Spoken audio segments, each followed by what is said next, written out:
आपके अपने channel grammar wisdom में आप सभी का स्वागत है। आज फिर मैं उसी क्रम को आगे बढ़ा रहा हूँ जैसा कि मैंने कॉम्प्लेक्स सेंटेंस के बारे में बात किया है। तो पिछले वीडियो में मैंने नाउन क्लास को पढ़ाया था।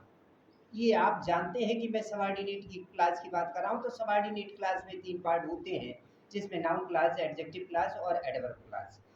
तो नाउन क्लास मैंने पढ़ा दिया आपको। अब आज हम आपको एडजेक्टिव क्लास पढ़ाते हैं। तो एडजेक्टिव क्लास में इसको बनाने से पहले थोड़ा सा ये समझ लें कि कौन से कंजक्शन होते हैं इसमें। इसमें इंट्रोगेटिव प्रोनाउन के कुछ कंजक्शन होते हैं जो जैसा भाव व्यक्त हो वैसा इनका कंजक्शन का प्रयोग हो जाता है। और आपको ये समझना है कि हिंदी में जब आप अर्थ निकालें ऐसे वाक्यों के, जो एडजेक्टिव क्लास के वाक्य होते हैं, उसमें जो जहाँ जब जिसने जिसको ये वाक्य हिंदी के बीच में आता है, ये शब्द हिंदी के बीच में वाक्य के बीच में आता है। ये आपको देखना है। यहाँ पर जो वाक्य हम पढ़ेंगे उसको उसमें देखेंगे क्या अर्थ निकल रहा है। तो अब आइए समझते हैं इन वाक्यों को कि कैसे इनको हम एडजेक्टिव क्लास में चेंज करते हैं। तो this is the house he was born there. क्या वही घर है जहाँ वह पैदा हुआ था। इसका मतलब यहाँ पर जहाँ शब्द आया प्लेस की बात है। तो ये आप समझना कि इसमें कंजक्शन जो होते हैं आपके हु, हुज, हुम, ये सजीव के लिए होते हैं। और विच, दैट निर्जीव के लिए होते हैं। समय के लिए व्हेन होता है। कारण के लिए व्हाई होता है। हाउ तरीका के लिए होता है। तो ऐसी कंजक्शन का प्रयोग आपको करना है। जहाँ प्लेस होगा, जैसे इसको लिखेंगे तो ये हो जाएगा दिस इज द हाउस। ये आप ऐसे करेंगे इसको, पहला वाक्य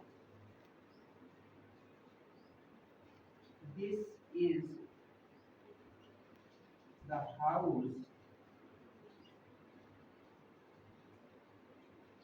वेयर, चूंकि स्थान की बात आ रही है, where he was born, where he was born. देखिए यहाँ कंजक्शन वेयर आया। अब दूसरे वाक्य को लेते हैं, you may study somewhere show me the place. दूसरा वाक्य आपका फिर प्लेस दर्शा रहा है, यानी वेयर कंजक्शन आपका बनेगा।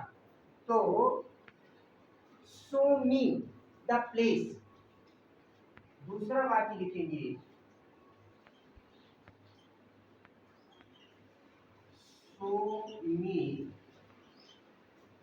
The place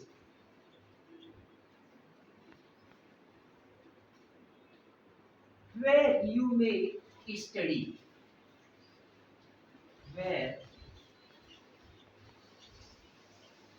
you may study।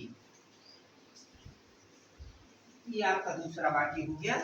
और फिर तीसरा वाक्य आपका है this is the boy his mother has died. तो आप लिखेंगे दिस इज द बॉय। अब ये सजीव है तो सजीव में आप हु, हुज, हुम में से एक कंजक्शन आपका लगेगा। तो लिखेंगे, ये आपका तीसरा वाक्य होगा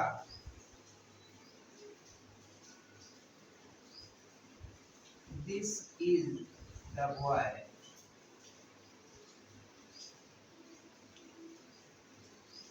whose mother has died,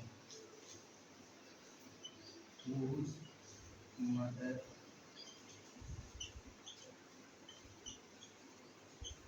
has died।